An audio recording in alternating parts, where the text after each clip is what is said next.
오늘은 발람이 주는 교훈이라는 제목으로 말씀을 전하도록 하겠습니다. 오늘 우리가 읽은 본문 앞에 있는 내용을 보게 되면 아모리 왕 시온과 또 바산 왕 옥과의 전쟁에서 큰 승리를 거두고 그들의 땅을 기업으로 쟁취했다라는 내용이 나오고 있습니다. 아모리 왕과 바산 왕들은 전쟁에 능한 왕들이었습니다. 이에 비해서 이스라엘 민족들은 전쟁에 대한 경험이 없고 전략도 부재한 그러한 상태였지요. 그러나 이스라엘 백성들이 자신의 연약함만을 바라보는 것이 아니라 전능하신 하나님을 바라보고 의지했을 때에 이스라엘 백성들이 이 전쟁에 능한 두 왕들을 물리칠 수 있었다라는 겁니다. 오늘날 저와 여러분들도 이렇듯 나의 연약함이나 부족함이나 내 앞에 닥친 문제와 장애물이 그것의 크기와 높이를 보시지 말기를 원합니다.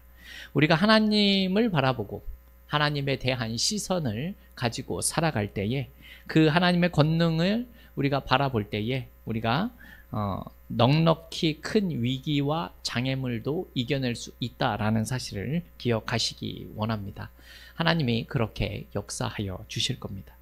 오늘 본문의 내용은 모압 왕과 또 선지자인 발람에 대한 이야기가 기록되어져 있습니다.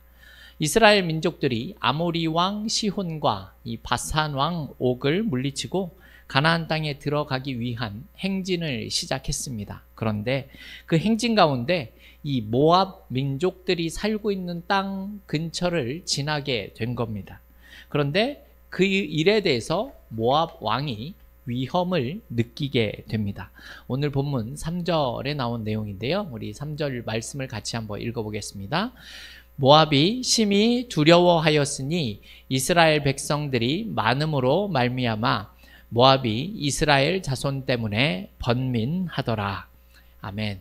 무슨 말입니까? 앞에서 잠시 말씀을 드렸지만 이스라엘 백성들이 물리친 아모리 왕 시혼과 바산 왕 옥은 매우 강력한 왕들이었습니다. 이 두 왕을 물리친 이스라엘 백성들이 모압 땅 앞을 지나간다라고 하니까 이들이 자신들을 공격할 것 같아서 매우 두려움을 느끼고 있는 그러한 상태였다라는 겁니다. 이스라엘 백성들에게 무력으로 이들이 대항해서는 이길 수 없다라는 사실을 깨닫고 생각을 해낸 것이 바로 종교적인 힘을 빌려서 이스라엘을 제압하려고 하는 생각을 가졌다라는 것이죠. 우리 5절과 6절 말씀도 같이 한번 읽어보겠습니다. 5절과 6절입니다. 그가 사신을 부올의 아들 발람의 고향인 강가 보돌에 보내어 발람을 부르게 하여 이르되 보라, 한 민족이 애굽에서 나왔는데 그들이 지면에 덮여서 우리 맞은편에 거주하였고 우리보다 강하니 청하건대 와서 나를 위하여 이 백성을 저주하라.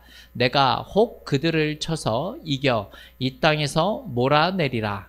그대가 복을 비는 자는 복을 받고 저주하는 자는 저주를 받을 줄을 내가 알미니라. 아멘. 모압 왕은 이 당시 매우 능력이 있다라고 소문난 유명한 선지자를 찾아가게 됩니다. 그 유명한 선지자의 이름은 발람입니다. 이 사람이 얼마나 용한지 그가 복을 빌면 이 복이 임하게 되고 그가 저주를 하게 되면 저주가 임한다라고 이렇게 소문이 나 있는 사람이었다라는 거죠. 그래서 모압의 왕들은 신하들을 시켜서 두둑한 복채를 가지고 이 발람을 찾아가게 합니다. 오늘 본문의 내용을 보니까 이 발람은 하나님을 섬기고 있었던 사람이라는 것을 우리가 알 수가 있죠. 모압 왕의 신하들이 발람을 찾아와서 이스라엘 민족을 좀 저주해달라 이렇게 부탁을 하니 발람 선지자가 하는 말이 하나님께 물어보고 알려주겠다 이렇게 말을 하죠.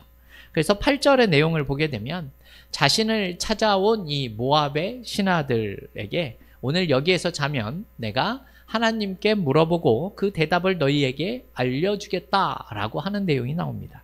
그리고 그날 밤 하나님이 정말로 발람에게 나타나셔서 그에게 이렇게 말씀을 하십니다. 우리 12절 말씀도 같이 한번 읽어보겠습니다. 12절입니다. 하나님이 발람에게 이르시되 너는 그들과 함께 가지도 말고 그 백성을 저주하지도 말라. 그들은 복을 받은 자들이니라. 아멘. 하나님이 발람에게 그날 밤에 나타나셔서 하시는 이야기가 무엇이었냐 하면요, 모압 왕의 말을 듣지도 말고 그들을 따라가지도 말라라고 말씀하십니다. 이스라엘 민족은 저주를 받은 민족이 아니라 복을 받은 민족이다라고 또 이렇게 말씀하시죠. 이 말씀을 듣고 13절을 보게 되면 발람 선지자는 모압 왕의 청탁을 거절하게 됩니다. 그가 모압의 귀족들에게 너희들 땅으로 돌아가라 라고 하면서 하나님께서 이러한 내용들은 허락하시지 않으셨다라고 이야기하고 있다라는 겁니다. 이 내용을 보게 되면 발람이 참으로 큰 참 선지자와 같은 모습을 보였다라고 우리가 생각할 수 있는 내용이지요. 그런데 여기까지는 참 잘했습니다. 하지만 그 다음에 이제 문제가 시작이 되기 시작합니다. 모압에게 이 첫 번째 청탁을 거절하자 이제 다시 한번 더 높은 사람들과 더 많은 뇌물을 가지고 다시 이 발람 선지자를 찾아오게 된 겁니다. 오늘 본문은 아니지만 17절의 내용을 보면 이렇습니다. 이스라엘 백성을 저주만 해준다면 너를 매우 높여줄 것이고 당신이 말하는 모든 것을 다 들어주겠다 이렇게 말하고 있죠. 한마디로 이스라엘 백성들을 저주해 준다면 네가 원하는 모든 것들을 다 해줄 수 있다 이렇게 말하는 겁니다. 돈을 원하면 돈을 줄 수 있고 명예를 원하면 명예를 줄 수 있고 관직을 원한다면 관직도 줄 수 있다고 이렇게 유혹을 하는 겁니다. 한마디로 백지수표를 줄 테니까 와서 이스라엘 백성들을 저주해달라 이렇게 청탁을 하고 있는 모습입니다. 그러자 이번에는 이 발람 선지자가 이 청탁에 흔들리게 됩니다. 분명히 하나님께서 이 모압 왕을 따라가지 말고 이스라엘 백성들을 저주하지 말라라고 분명히 말씀하셨지 않습니까? 그래서 단호하게 모압 왕의 청탁을 거절을 했는데 두 번째 찾아왔을 때에는 더 많은 것들을 줄 수 있다라고 하자 마음이 흔들리기 시작을 하였다라는 것이죠. 하나님의 분명한 뜻을 알고 있음에도 불구하고 두 번째 이 모압 왕의 사신들을 자신의 집에 자게 하면서 또다시 하나님의 뜻을 물어보는 겁니다. 하나님, 이스라엘 백성들을 저주할까요, 말까요? 모압 왕을 따라갈까요, 말까요? 이렇게 물어봤다라는 겁니다. 더세움교회 성도 여러분, 하나님은 분명히 저주하지도 말고 따라가지도 말라라고 말씀을 하셨죠, 이미. 그죠? 그런데 지금 발람이 무엇을 하고 있습니까? 또 물어보고 있습니다. 여러분, 아니라고 하는데 자꾸 물어보는 것은 하나님의 뜻을 존중하는 것입니까? 아니면 무시하는 것이라고 생각하십니까? 그렇다면 또다시 하나님께 물어보는 이유는 뭐라고 생각을 하십니까? 이들을 따라가고 싶은 마음이 있었고 자신이 원하는 것을 얻고 싶어 하는 마음이 있었기 때문이다라는 겁니다. 이런 내용을 보게 되면 하나님의 말씀 앞에 순종하기 싫어하는 우리 죄인된 인간의 모습을 우리가 볼 수 있게 됩니다. 태초에 인간이었었던 아담과 하와가 하나님의 명령대로 말씀대로 먹지 말라는 선악을 알게 하는 나무의 실과를 먹은 것처럼 이와 같은 모습을 보여주고 있다라는 겁니다. 하나님의 뜻을 확실히 알고 있음에도 불구하고 하나님의 뜻보다 자신의 뜻이 더 좋다고 그것을 관철시키기 위해서 지금 불순종의 죄를 범하고 있는 모습을 우리가 보게 되었다라는 겁니다. 지금 발람 선지자가 이와 같은 모습을 보이고 있습니다. 하나님의 뜻을 알면서도 물어보고 있습니다. 자신의 생각을 합리화하고 싶어서 하나님의 뜻보다 내 뜻대로 내가 하고 싶은 대로 하고 싶어서 또 물어봅니다. 하나님 저주하여 하러 갈까요 말까요? 이미 내 마음속에 하고 싶은 것을 하면서 괜히 꺼림칙하니 하나님 앞에 더 물어보는 모습을 보여주고 있다는 겁니다. 이에 하나님이 무엇이라고 말씀을 하십니까? 오늘 본문의 내용은 아니지만 20절에 나온 말씀을 우리 같이 한번 읽어보겠습니다. 20절입니다. 밤에 하나님이 발람에게 임하여 이르시되 그 사람들이 너를 부르러 왔거든 일어나 함께 가라. 그러나 내가 내게 이르는 말만 준행할지니라. 아멘. 20절을 보게 되니까 하나님이 또 가라고 하는 내용이 나옵니다. 그런데 여기서의 이 가라고 하신 말씀은 하나님께서 기뻐서 허락하신 그러한 내용이 아닙니다. 위에서 말씀드린 것처럼 이미 마음에 다 결정을 해 놓았으면서 하나님의 뜻을 뭐하러 묻느냐? 네가 가고 싶으면 가라. 이런 뜻으로 하는 내용이죠. 어차피 내 말을 듣지도 않고 네 마음대로 할 것이면서 왜 기도하느냐라는 것이죠. 그냥 너 원하는 대로 해라. 하지만 내가 원하는 말만 전해라. 내가 하는 말만 전해라. 이렇게 말씀하고 있는 겁니다. 여러분 이 내용을 보게 되면요. 하나님의 말씀을 듣기 싫어하니까 하나님께서 불순종하며 죄짓도록 그냥 놓아두는 모습 같은 그런 모습을 우리가 볼 수 있게 됩니다. 그런데 여러분 이것이 하나님의 아주 무서운 심판의 모습이다라는 사실을 혹시 알고 계십니까? 하나님의 심판에 대한 말씀이 로마서 1장 28절에도 나와 있습니다. 로마서 1장 28절 말씀을 제가 한번 읽어보도록 하겠습니다. 또한 그들이 마음에 하나님 두기를 싫어하매 하나님께서 그들을 그 상실한 마음대로 내버려 두사 합당하지 못한 일을 하게 하셨으니 이렇게 말씀합니다. 사람들의 양심에 어떤 것이 창조주 하나님의 그 뜻에 어긋난다라는 사실을 알고 있습니다. 그런데 그것을 애써 거부하고 자신들이 하고 싶은 대로 죄를 행하는 모습을 보여주게 되죠. 결국 그들의 마음에 하나님을 두기 싫어했기 때문에 이러한 모습을 보이게 된다라는 겁니다. 그래서 하나님은 그들을 그냥 내버려 두시겠다라고 하시죠. 다른 말로 하면 계속해서 죄를 짓도록 놔두시겠다라는 뜻이 되는 겁니다. 이것을 교리적인 언어로 말씀드리면 유기라는 말로 표현할 수 있죠. 이런 내용이죠. 네가 살든지 죽든지 하고 싶은 대로 하도록 나는 가만히 두겠다라고 하는 내용입니다. 아주 무서운 말씀이죠. 우리는 성경을 통해서 계속해서 이스라엘 백성들의 징계의 모습을 보게 됩니다. 우리가 수요일에 보고 있는 이 사사기의 내용도 계속해서 징계를 받는 이 이스라엘 백성들입니다. 사실 이런 내용을 보면서 하나님이 너무 하시는 것은 아닌가 하는 생각이 들 때도 있는 것이 사실이죠. 그런데 중요한 내용은 무엇인가 하면요. 하나님께서 이스라엘 백성들을 그냥 혼내만 놓고 징계하시고 심판하고 버려두고 계시는 것이 아니다라는 겁니다. 이스라엘 백성들을 포기하거나 버려두시지 않는다라는 사실을 우리가 알게 된다라는 것이죠.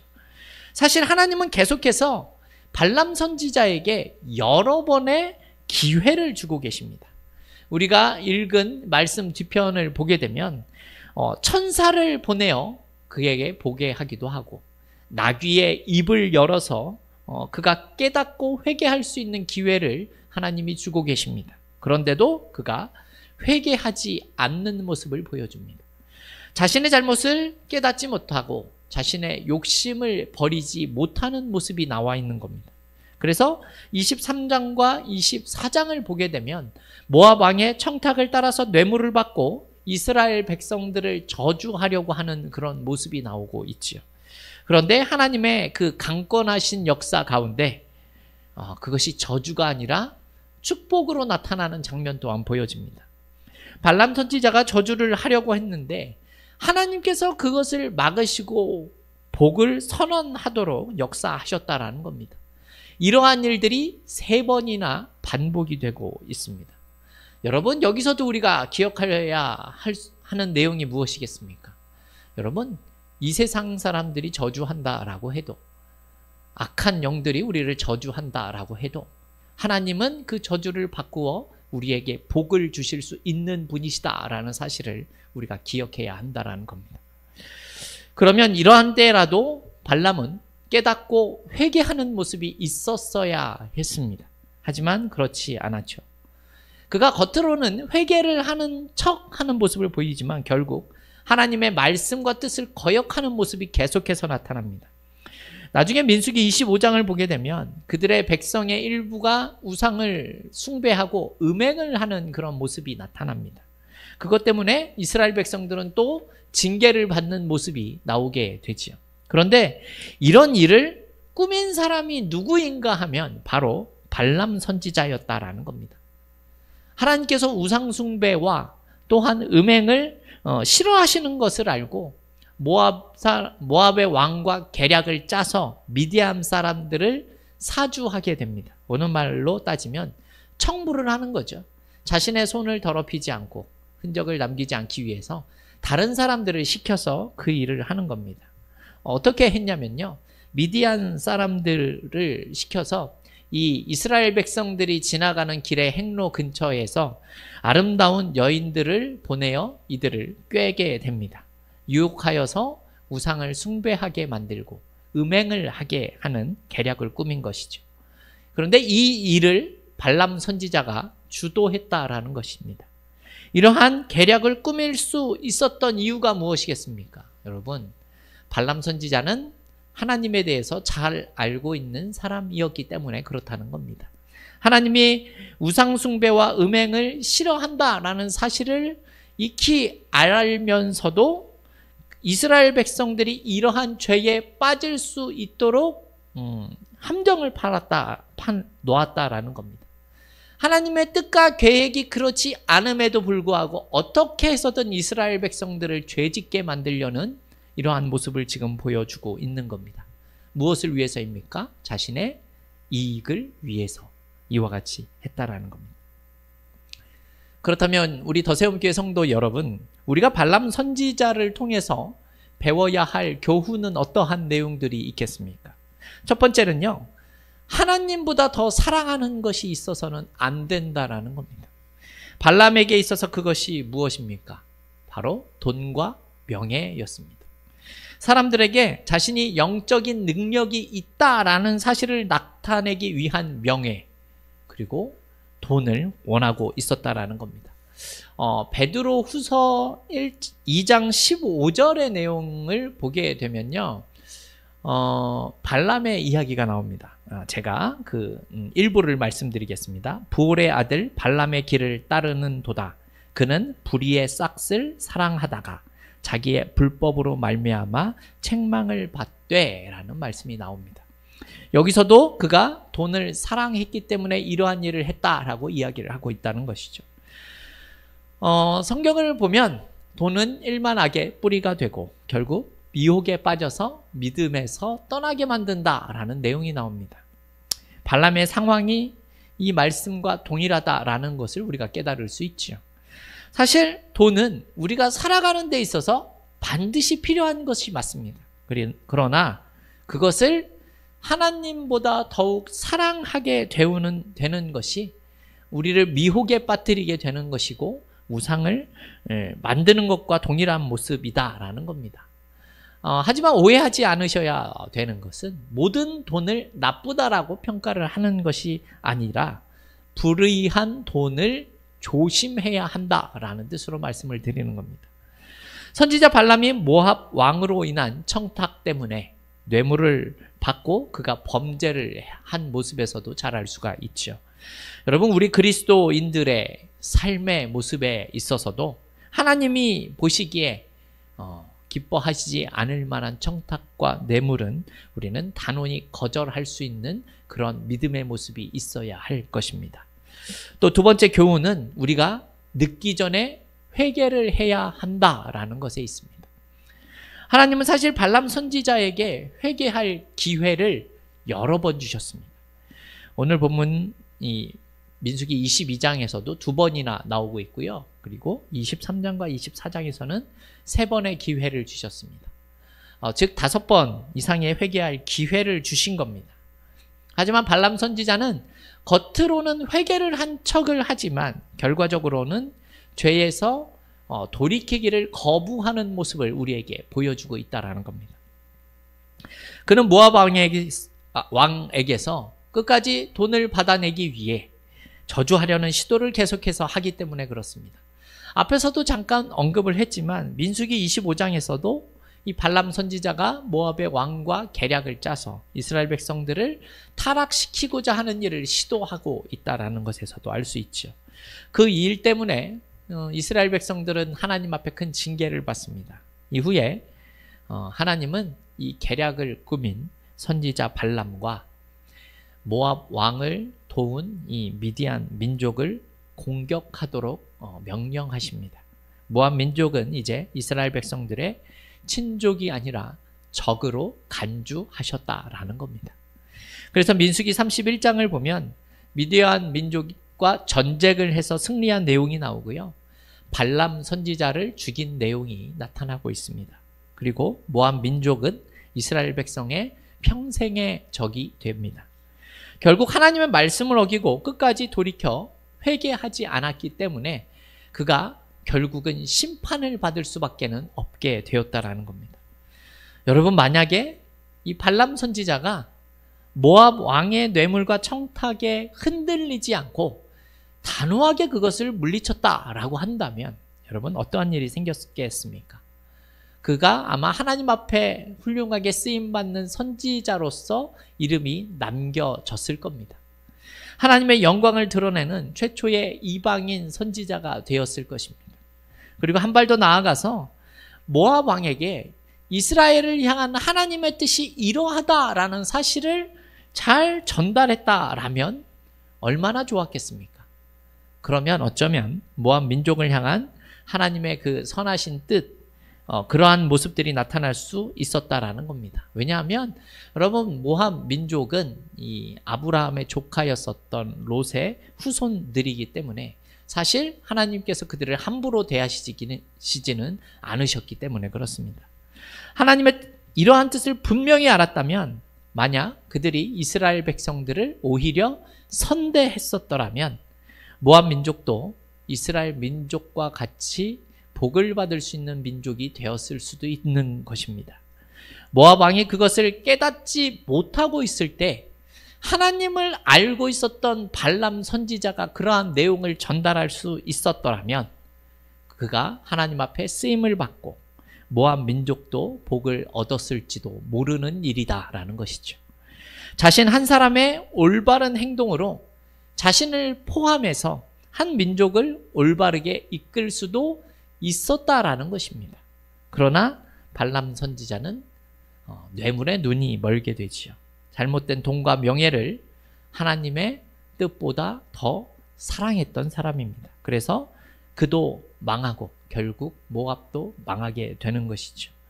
영원히 하나님의 대적이 되어버리는 저주를 받은 그런 모압 민족이 되는 겁니다. 여러분, 마지막으로 우리가 배울 교훈이 무엇입니까? 우리는 하나님을 잘 알고 있다라는 내용만으로는 신앙생활을 제대로 하기가 쉽지 않다라는 것입니다. 무슨 뜻인가 하면요. 여러분이 만약에 발람과 같이 하나님의 뜻을 잘 알 수 있는 그런 모습이 있었다면 어떻겠습니까? 여러분 신앙생활 하는데 도움이 될 수 있겠습니까? 그렇지 않겠습니까? 큰 도움이 될 수 있을 겁니다. 그렇죠? 오늘 본문에도 나오지만 하나님은 분명히 발람이 물어봤을 때마다 하나님의 뜻을 그에게 전달하고 있었습니다. 겉은 그가 선지자의 모습이 맞는 겁니다. 하지만 그의 중심에는 하나님의 뜻을 알고 있는, 그리고 그것보다 하나님을 더 잘 섬기기 위한 모습이 아니라 그 하나님의 뜻을 알고 있는 그것으로 자신의 성공의 수단을 삼고 있었다라는 것입니다.